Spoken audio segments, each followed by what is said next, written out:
विजयनगरा का एक और खुशहाल दिन है और सूरज की तेज किरणों की तरह एक सिपाही की तेज आंखें आसमान पर गड़ी है।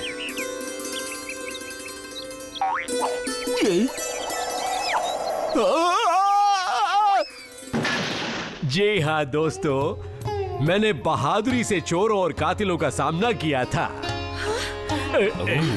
महाराज, इनकी ये कहानी सुनना जरूरी है क्या? थोड़ा धैर्य रखो राजकुमारी, इसके बाद मजेदार हिस्सा आएगा। और फिर मैंने एक सुंदर कन्या की इज्जत बचाने के लिए उन खतरनाक डाकुओं से लड़ना शुरू कर दिया, वो भी सिर्फ अपने मुक्कों के साथ। हाँ, ये तो बताइए कि डाकुओं के जाने से पहले आप कितनी देर तक उस कन्या के पीछे छिपे रहे? ओह, करीब 10 मिनट तक, और उसके बाद वो तंग आकर वहां से चले गए। मेरी कहानी में बाधा मत डालो रामन, ये मुझे बिल्कुल पसंद नहीं है। और फिर जैसे ही उन्होंने मुझे घेरा। महाराज, आपको यकीन नहीं होगा, मैंने बाहर क्या देखा। मैंने देखा एक उड़ने वाला यंत्र। क्या कहा? मैं तुम्हारा मतलब नहीं समझा। महाराज, मैंने एक बड़ा सा यंत्र देखा जिसे एक इंसान अपने पैरों का इस्तेमाल करके उड़ा रहा था। ओह, जरा खुलकर हमको बताओ ना, क्या वो उस यंत्र को लात मार के उड़ा रहा था? तुम्हें क्या लगा था मैं तुम्हारे इस मजाक को समझूंगा नहीं? हाँ, क्या तुम मुझे नादान समझते हो? दरअसल ऐसा उड़ने वाला यंत्र बनाया जा सकता है महाराज। क्या तुम्हें लगता है ये संभव है? तो और बताओ रामन। ये सिर्फ संभव ही नहीं, बल्कि ऐसा हो भी चुका है। रामायण की प्राचीन गाथा में राम जी ने खुद सीता को लाने के लिए एक उड़ने वाले यंत्र का इस्तेमाल किया था। वो सिर्फ एक कल्पना है। सम्राट अशोक का ये मानना नहीं था। उन्होंने 9 बुद्धिमान इंसानों को इस यंत्र की सच्चाई जानने का काम सौंपा। जब उनके हाथ वैसा ही एक यंत्र लगा, उन्हें लगा था कि ऐसा यंत्र मिलने पर वो दुश्मनों पर भारी पड़ सकेंगे। मुझे भी ऐसा यंत्र चाहिए जो दुश्मनों पर भारी पड़े। जो भी मेरे पास ऐसा यंत्र लाएगा उसे मैं सोने में तोल दूंगा। आपके वजन जितना सोना तो खजाने से कम नहीं होगा। सच कहा, ये सेहत का खजाना है। महाराज, मैं उस तरह का यंत्र बना सकता हूँ जो उड़कर, उन्हें कहते थे विमान। जो भी हो, मुझे आपकी सेवा में उसे लाने का अवसर दीजिए महाराज। अरे हाँ, मैं भी उड़ूंगा। ये तो बड़ी अच्छी बात है। मेरा पूरा राज्य इसमें तुम्हारा साथ देगा। पूरा राज्य मेरा साथ देगा? वाह, क्या बात है। मैं तो आसमान की सैर करूंगा। और फिर महाराजा कृष्णदेवराया के सबसे बुद्धिमान वैज्ञानिक विजयनगरा की शानो शौकत बढ़ाने के लिए इंसानी ताकत से उड़ने वाला यंत्र बनाने में जुट गए। वाह, मजा आ गया। आखिरकार टिंगरी, राज्य मुझे वो इज्जत देने लगा है जिसका मैं हकदार हूँ। हम जल्दी ही उड़ने वाले हैं। मेरा मकसद उड़ान नहीं है। अगर हम चाहे तो ये काम सालों तक पूरा नहीं होगा। मुझे और मलाई दूध पिलाओ। क्या करूं? घबराने की जरूरत नहीं है, बस उनसे बहस मत करना। राजगुरु जी, मैं पेश कर रहा हूं उड़ने वाला यंत्र, उड़न खटोला। इसके आगे ये बदसूरत सा फूल क्यों लगा है? उसी की मदद से वो उड़ पाएगा राजगुरु जी। उसे निकाल दो, वो भद्दा है। पर उसके बिना वो उड़ेगा कैसे? टेंगरे, क्या ये मुझसे बहस करने की कोशिश कर रहा है? बिल्कुल नहीं, मैं तो बस कह रहा हूं कि मैं इसे हटा तो दूंगा, लेकिन फिर इसकी ताकत भी कम हो जाएगी। चलेगा? नहीं, अभी इसमें और भी कुछ काम है, पता नहीं वो क्या है, लेकिन ये पता लगाना तुम्हारा काम है। और मलाई दूध पिलाओ।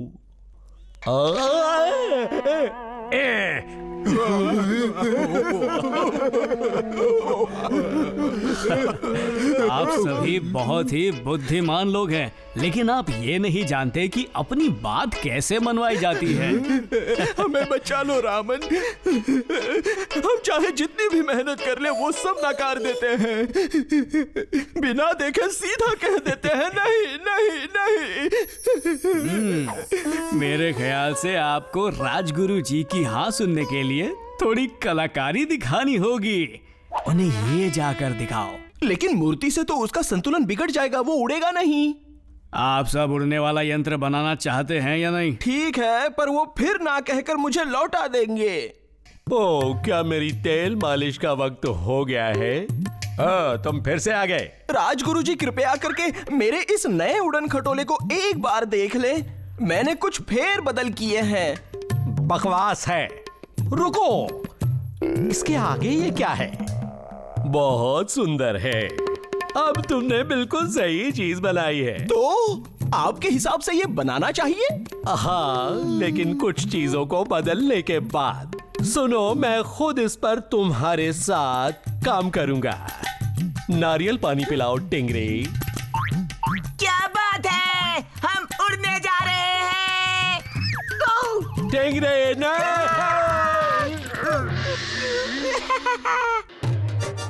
विजयनगरा में रहने वाले सभी लोग उस उड़ने वाले यंत्र को देखने के लिए बड़े ही उत्सुक थे।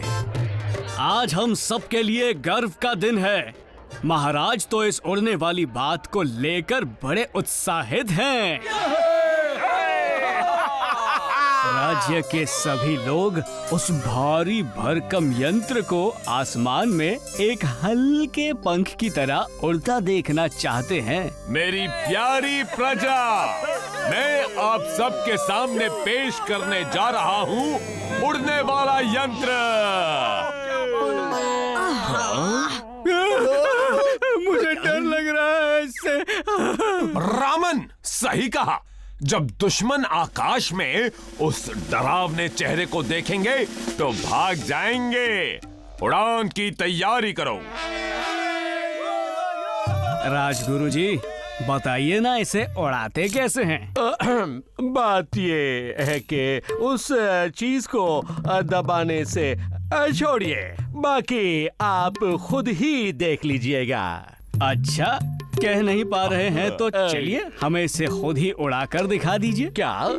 मैं नहीं। चलिए उड़ाइए इसे। मैं आपको कप्तान घोषित करता हूँ। सुना है कि कप्तान जहाज को नहीं छोड़ते, फिर चाहे वो गिर ही क्यों ना रहा हो। क्या? नहीं। हाँ, ये सच है।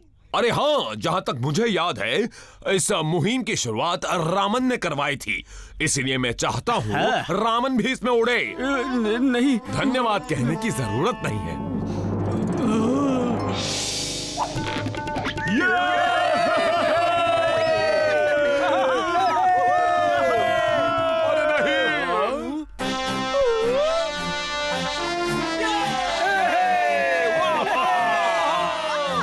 मैं उड़ रहा हूँ। ये क्या? ये क्या हुआ? ये क्या हुआ? ये मैंने क्या कर दिया? तुम ठीक तो हो? शुक्र है हम किसी नर्म चीज पर गिरे। तरबूज का छिलका काम आया। ओह, मुझे एहसास हो गया है कि उड़ने वाला यंत्र खुदकुशी से कम नहीं है। अगर कभी गलती से वो चीज हमारे ही सैनिकों पर गिर गई तो क्या होगा? उड़ने वाला यंत्र बनाने का काम रद्द किया जाता है। लेकिन मैं तो उड़ना चाहता हूँ। बहुत बहुत धन्यवाद महाराज। मुझे कोई और सेवा का अवसर दीजिएगा, मैं उसमें आपको निराश नहीं करूंगा, ये मेरा वादा है। पानी में चलने वाला रथ कैसा रहेगा महाराज? बढ़िया रहेगा राजगुरु, इसे बनाने का काम आपका। अगर पर्याप्त धन मिले तो एक क्या, मैं सैकड़ों बना दूंगा। धन नहीं मिलेगा। जो कुछ पिछले यंत्र में बचा हुआ है उसी से काम चलाइए। मगर राज्य के लोग मेरी मदद करने के लिए तैयार होंगे ना?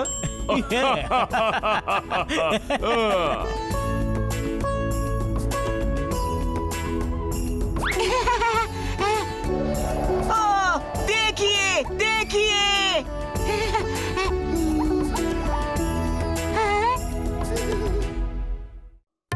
फिर मिलेंगे। कई सालों पहले हमारे देश के पूर्वजों ने योगा की शुरुआत की थी, जिससे शारीरिक तंदुरुस्ती मिले और हर किसी को आध्यात्मिकता की प्राप्ति हो। योगा के जरिए असली शांति और सुकून प्राप्त हो सकता है। उठो मनोरंजक। उसकी शुरुआत होती है गहरी सांस लेने से। अब तुम शुरू करो। सांस अंदर खींचो। ओम 1, ओम 2, ओम 3, ओम 4, ओम 5, ओम 6। अब सांस रोक कर रखो।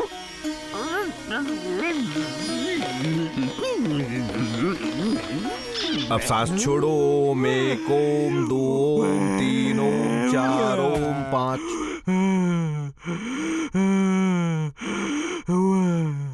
बढ़िया। इसी तरह सांस लेते और छोड़ते रहो और फिर एक दिन तुम्हारी फूंक में तूफानी ताकत आ जाएगी। अच्छी बात है।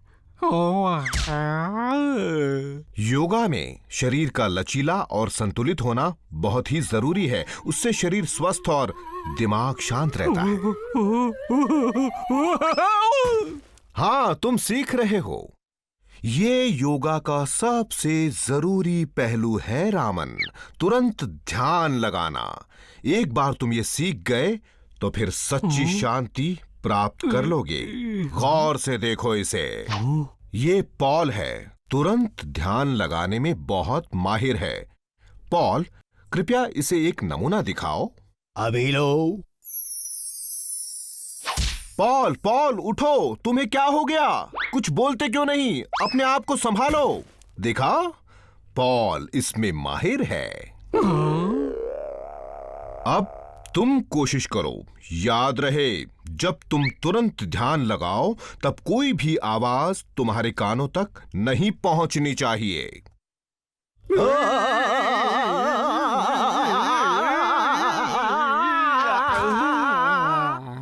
बढ़िया, तुम सीख जाओगे।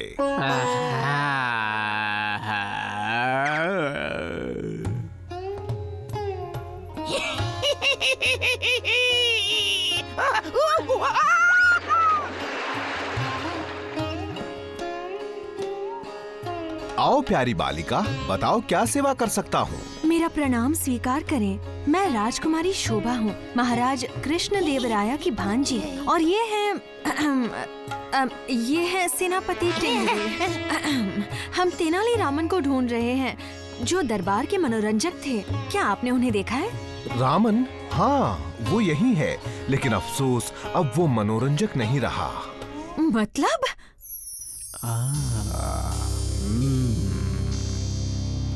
रामन? कैसी हो शोभा? महाराज की भांजी यहाँ कैसे आ गई? रामन, मुझे नहीं पता यहाँ क्या हो रहा है, लेकिन आपको इसी वक्त विजयनगरा लौटना होगा। हाँ, मैं कुछ कर नहीं सकता। अब मैं यहीं पर रहता हूँ। तो आप समझ नहीं रहे रामन। महाराज को कुछ हो गया है। वो ऐसे नहीं थे। उन्होंने महल की दुर्गति कर दी है। अब उसमें सिर्फ बदमाश और जंगली जानवर रहते हैं। अच्छा, ये तो बहुत बुरी बात है। जल्द ही हमें चीन और ऑटोमन राज्य के खिलाफ जंग लड़नी है, और उसकी वजह है महाराज का उनके अधिकारियों के प्रति बुरा बर्ताव। हाँ, काश मैं मदद कर पाता, लेकिन मैं व्यस्त हूँ। उन्होंने टिंगरे को फौज का सेनापति बना दिया। मैं आपको ढूंढने के लिए इसे जबरदस्ती अपने साथ लाई हूँ। और सबसे बुरी बात तो ये है कि महाराज ने आपकी जगह एक मूक अभिनय करने वाले को दे दी।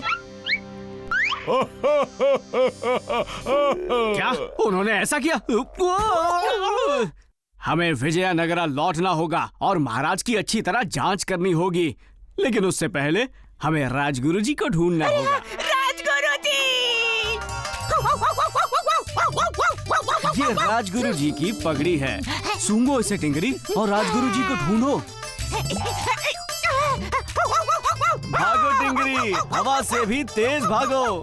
आओ शोभा, टिंगरी के पीछे चलते हैं। ठीक है, चलिए। जाओ रामन, अपनी किस्मत आजमाओ। आखिरकार वो इज्जत जिसके लायक हूँ मुझे वो मिल ही गई।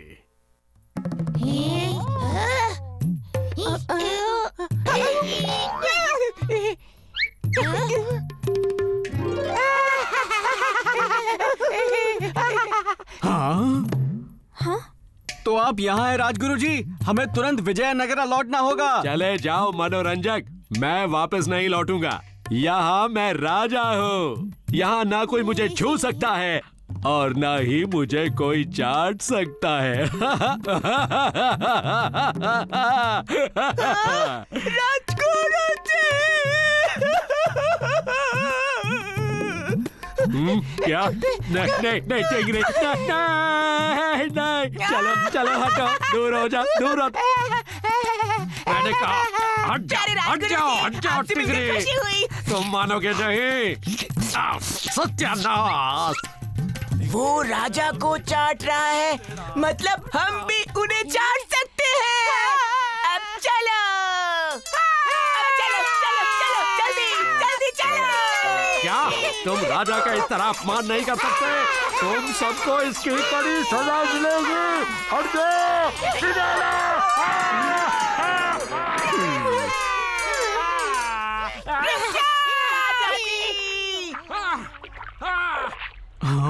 रुको, हमारे रुको, रुक जाओ,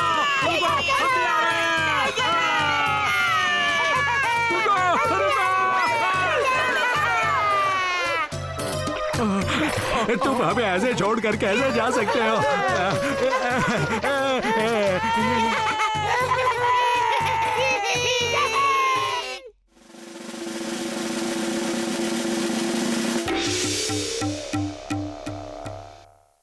ठीक है, राजगुरु जी और टिंगरी, आप दोनों उस तरफ से जाएं और हम अंदर चलते हैं। मेरा काम अब पूरा हो चुका है। विजयनगरा अब इस बर्बादी से कभी उभर नहीं पाएगा। आप गलत है महाराज, बिल्कुल गलत। रामन, अब हम क्या करें? तीरा दिगरम दिगरम दारा तुयम योगम सीखम गयम दारा जोरदम ससदम धमकम तीसरी दारा। आँख। दुष्ट फकीर, वो महाराज में घुस गया है।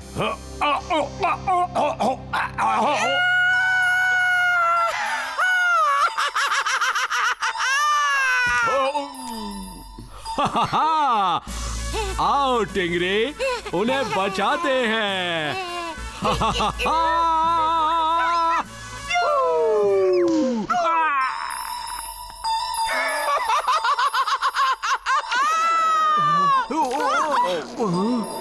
अरे अय्यप्पन, योगा का इस्तेमाल करो, योगा का।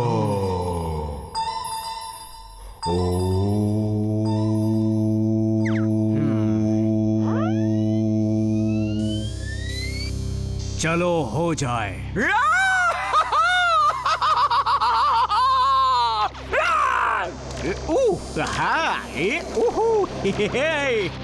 तो तुम योगा सीख गए हो, हाँ रामन? तो फिर मेरे इस जोरदार असरदार धमाकेदार वार का सामना करो। तुरंत ध्यान लगाता हूँ। सहस्रम लोमम भूतर्वारम मेष्टम मुझकी पूज्यम पारम। कैसी रही? ठीक है रामन, अब मेरे पास एक ही रास्ता बचा है। सामना करो रेतीले सांप का।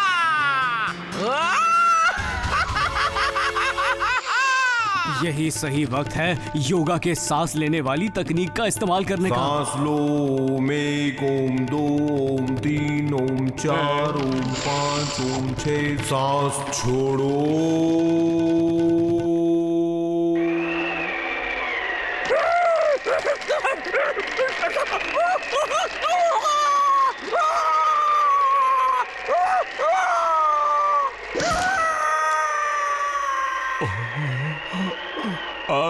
बहुत अच्छे रामन।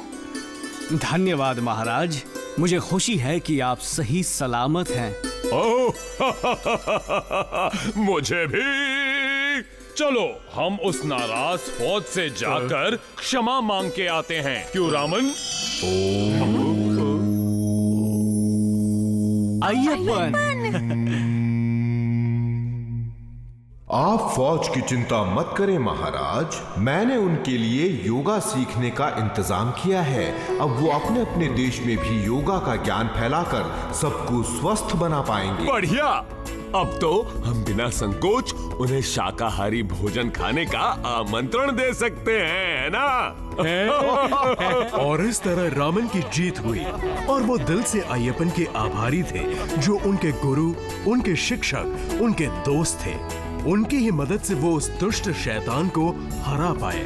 लेकिन ये योगा के बिना संभव नहीं था।